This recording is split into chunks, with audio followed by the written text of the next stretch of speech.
Hello, in front of me I've got MOTOROLA Defy and Samsung Smart TV. In this video I'll show you how to cast screen from smartphone to TV using YouTube app. In the beginning, make sure that both devices are connected to same Wi-Fi and then enter YouTube.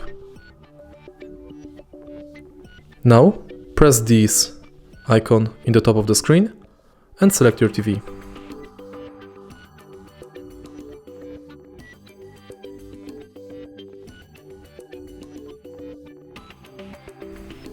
Now that your smartphone and TV are connected, you can search for music,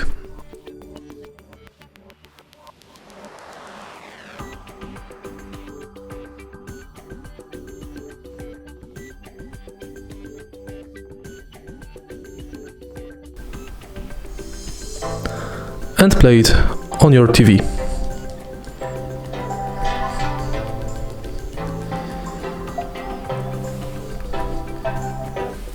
To disconnect your smartphone from TV, again press this button and select disconnect. If you find this video helpful, please leave like, comment and subscribe.